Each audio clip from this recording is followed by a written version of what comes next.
इस बात की खुशी है कि सर्वप्रथम जब मैं बिलासपुर आया था तो इसी मुंगेरी नाका में ही उसी ग्राउंड में कथा हुई थी। हमारे बड़े आत्मीय स्वर्गीय श्री रामनाथ जी चौहान साहब के पुण्य स्मृति में, पावन स्मृति में उनके पुत्र, उनका पूरा परिवार मिलकर के श्रीमद् भागवत का आयोजन यहाँ पे रखे हुए हैं। और सभी को पता है कि मोक्षदायिनी कोई यदि कथा है तो श्रीमद् भागवत की कथा है। ऐसा मानते हैं कि व्यक्ति कितना भी पाप किया हो, कितना भी उससे अपराध और भूल हो जाए, लेकिन यदि मरणोपरांत भी श्रद्धा से उनके नाम से श्रीमद् भागवत की कथा का आयोजन हो विधिवत पूरे नियम से, तो निश्चित है कि उस मृतात्मा की सद्गति हो जाती है। तो इसलिए बिलासपुर में श्रीमद् भागवत कथा का आयोजन एक तो इस निमित्त भी हो रहा है, और दूसरा भगवान कृष्ण और सब भक्तों के चरित्र से हमें क्या शिक्षा मिलती है, समाज में किस प्रकार हमें रहना है, किस प्रकार जीवन का लक्ष्य ध्यान में रखते हुए जीवन जीना है, इन सभी का एक बार पुनः चिंतन हो जाता है। इसलिए समय समय पर ऐसे आयोजन होते रहना चाहिए, और उसी उपलक्ष्य में कथा का आयोजन हो रहा है। हमारे साथ हमारे प्रिंस भाटिया जी, विश्व कल्याण मिशन ट्रस्ट जो हमारा इंटरनेशनल ट्रस्ट है, भारत में उसकी बहुत सारी शाखाएं बनाई गई हैं, तो बिलासपुर छत्तीसगढ़ में भी एक शाखा है, उसमें प्रिंस भाटिया जी शाखा के अध्यक्ष हैं। और हमारे एक तरफ विक्रम जी बैठे हुए हैं, तो इस कथा का पूरा आयोजन संभाल रहे हैं उनका पूरा परिवार। तो आप लोगों को संबोधित करने का उद्देश्य यही है कि अधिक से अधिक लोग मुंगेरी नाका पहुँचें और इस कथा का आनंद लें और अपने जीवन को धन्य करें। ये हाल ही में मामला आया था, इसे कथा जो है भागवत कथा ब्राह्मण ही कह सकता है, दूसरा नहीं कह सकता। यदि पिछड़ा वर्ग का कोई दरी में हुआ था तो एक बहुत बड़ा भाई हर चीज़ की अपनी एक योग्यता होती है। सीएम की कुर्सी पर हर कोई नहीं बैठ सकता है, कलेक्टर की कुर्सी पर हर कोई नहीं बैठ सकता है, उसकी अपनी एक योग्यता होती है। तो श्रीमद् भागवत के ही महात्म्य में एक श्लोक आता है जिसमें विरक्तो वैष्णवो विप्रो वेद शास्त्र विशुद्ध कृत दृष्टांत कुशलो धीरो वक्ता कार्यो निष्पृह। इतने लक्षण जिसके भीतर हैं वही व्यासपीठ का भागवत कथा का अधिकारी माना जाता है। विरक्त होना चाहिए, वैष्णव होना चाहिए, विप्र का एक अर्थ ब्राह्मण भी होता है, और विप्र का एक अर्थ होता है विवेक प्रधान जीवन जीने वाला। ठीक है। वेद शास्त्र विशुद्ध कृत, वेद शास्त्रों का मर्मज्ञ होना चाहिए, केवल रटी रटाई कथा न हो, वेद शास्त्रों को जानने वाला होना चाहिए। यदि वेद शास्त्रों को जानने वाला अनधिकारी होगा तो फिर अर्थ का अनर्थ करेगा। दृष्टांत कुशल, किसी भी सिद्धांत को समझाने के लिए दृष्टांत कुशल होना चाहिए। उदाहरण देकर के, एग्जाम्पल देकर के जो श्रोताओं को समझा सके, साधारण से साधारण लोग भी उसकी भाषा समझ सकें, प्रबुद्ध वर्ग भी समझ सके। और वक्ता को अति निष्पृही होना चाहिए, धैर्यवान होना चाहिए। इतने लक्षण जिसके भीतर हैं वही भागवत का अधिकारी होता है। अब इसको आप विप्र से जाति सूचक ले लें या फिर विवेक प्रधान जीवन जीने वाला ले लें, ये आपकी अपने विवेक पर निर्भर करता है। लेकिन श्रीमद् भागवत का ऐसा प्रमाण आया है, इतनी योग्यता यदि ब्राह्मण में भी नहीं है तो फिर ऐसा भी व्यक्ति व्यासपीठ का अधिकारी नहीं है। यहाँ सारा विवाद खत्म हो गया है। व्यास जी ने स्वयं योग्यता का उन्होंने घोषणा की नहीं। उस पर इनका कहना है कि ब्राह्मणों ने ही आपत्ति किया है कि किसी जाति विशेष को ये भागवत नहीं करना चाहिए, केवल ब्राह्मणों को करना चाहिए।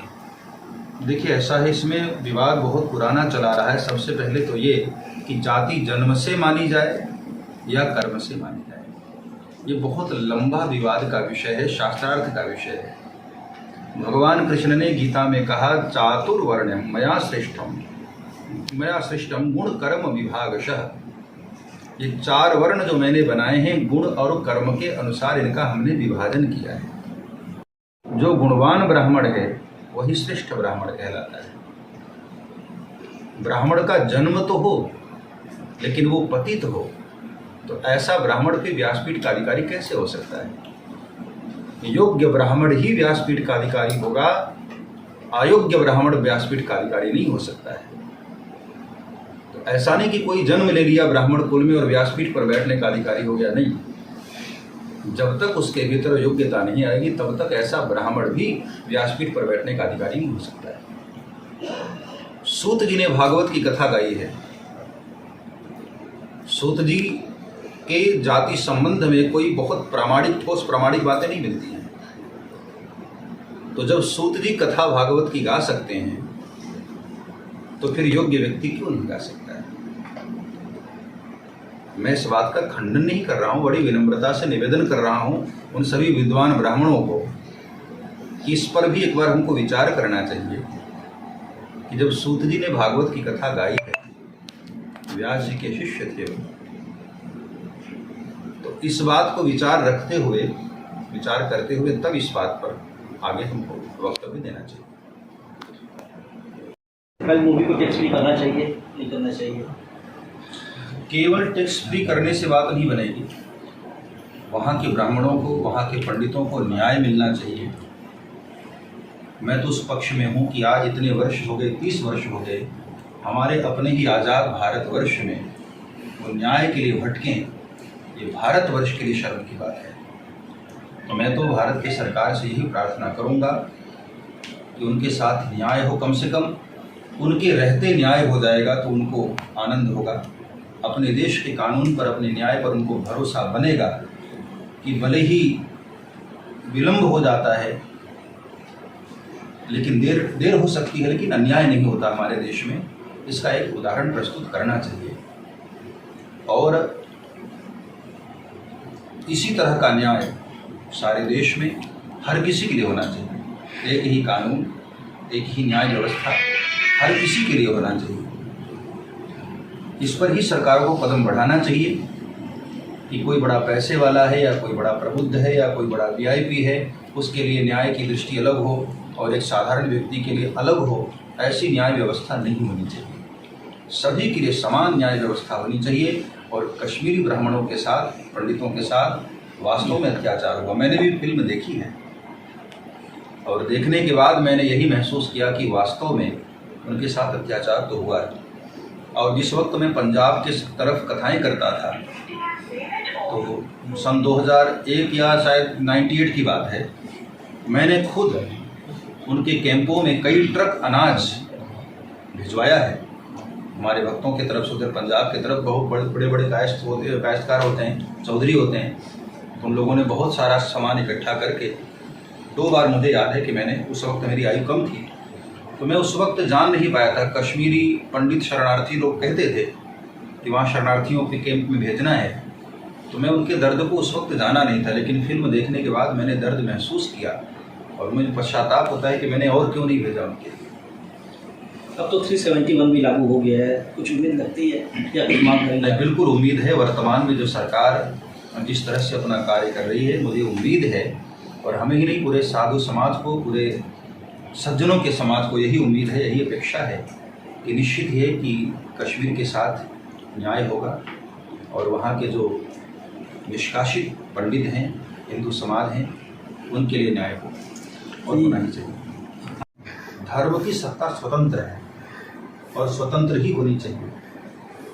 धर्म राजनीति पर अंकुश करता है, लेकिन अभी कुछ समय से ऐसा वितंडावाद देखने में आ रहा है समाज में कि राजनीति भी धीरे धीरे धर्म में प्रविष्ट कर रही है। इसलिए धर्म को दूषित करने का प्रयास किया जा रहा है। धर्म की सत्ता स्वतंत्र होती है, धर्म सभी पर अंकुश करता है, धर्म पर कोई अंकुश नहीं कर सकता है। राजनीति में धर्म यदि नहीं होगा तो वह राजनीति कूटनीति का रूप ले लेती है। इसलिए राजनीति में धर्म का अंकुश जरूरी है, लेकिन धार्मिक कोई स्वतंत्र सत्ता जो है, स्वतंत्र पक्ष जो है, वह जब किसी एक की तरफ झुकने लग जाए तो उसमें भी संशय आने लग जाता है। इसलिए धर्म को अथवा तो धर्माचार्यों को किसी एक विशेष पार्टी की ओर नहीं झुकना चाहिए। हिंदुओं को जगाने की बात हो रही है, हिंदुओं के साथ अत्याचार हो रहे हैं देश में, या प्रति सबको सजग रहना चाहिए। जिन मोहि मारा ते मैं मारे, हनुमान जी महाराज का एक वाक्य है। रावण ने उनसे पूछा कि तुमने हमारे असुरों को क्यों मारा, पूरी लंका नगरी तुमने जला डाली या अथवा तो बगीचा उजाड़ दिया, क्यों किया तुमने? हनुमान जी ने कहा, भाई देखो, हमने पहले प्रहार नहीं किया, तुम्हारे ही असुर, मैं तो फल खा रहा था। जब मुझे आकर के मारने लगे तो शरीर और प्राण की रक्षा करने का अधिकार हर किसी को है।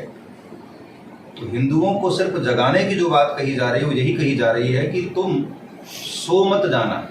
जब भी कोई तुम्हारे आत्मसम्मान पर चोट करे तो इस बात को याद रखना कि हम ही हिंदुस्तान वालों ने महाभारत जैसे युद्ध को लड़ा, और हमने महाभारत युद्ध करने के बाद भी हमने धर्म की विजय प्राप्त की। तो ये जो समाज समय समय पर सो जाता है उसको जगाना ही चाहिए, इसलिए जगाने की बात की जा रही है। नहीं, हमको अपने धर्म पर यदि कोई आक्रांता प्रहार कर रहा है तो अपनी सुरक्षा के लिए हमको पूरा सजग रहना चाहिए, चौकन्ना रहना चाहिए। हम किसी पर पहला प्रहार न करें, लेकिन कोई प्रहार करता है तो जिन मोहि मारा ते मैं मारे, ये नीति भी होनी चाहिए। आप फिल्म की बात की है, एक सवाल और